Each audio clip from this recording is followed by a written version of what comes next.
Good evening. I have a confession.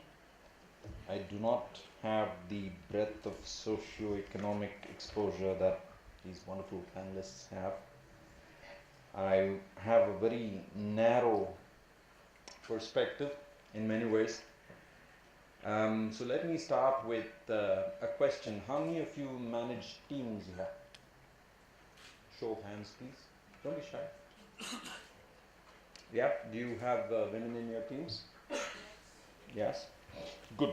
So let me propose this in line with the theme of today's event. Think equal, build smart, innovate for change, and back to think equal, I believe, is a cycle. All of us in the corporate world need to start with the belief system that we are all equal. Every single leader needs to start with that there is an inherent value to be had from every single person in our team.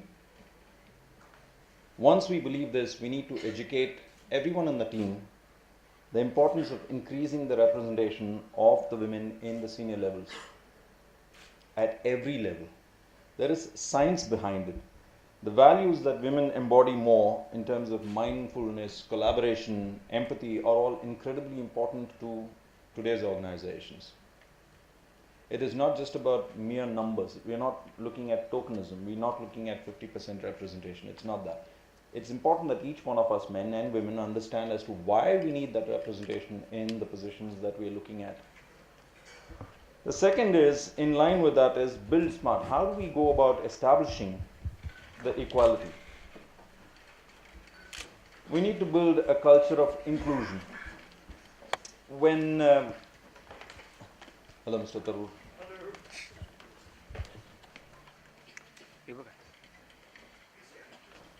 Thank you. So when we have a culture of inclusion, then ensuring and sustaining diversity will be much easier. Without inclusion, even with the best of affirmative actions, sustaining diversity will be a challenge. We must build mechanisms and encourage behaviors across levels within an organization that foster inclusion.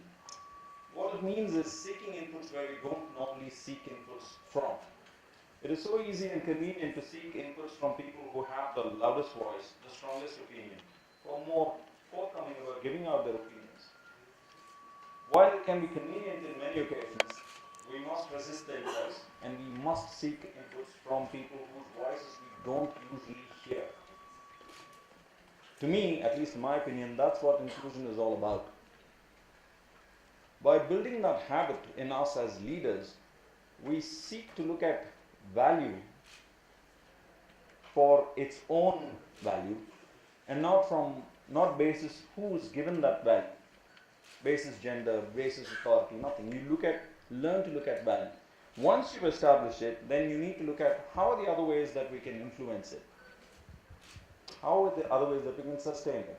That's where innovate for change comes in.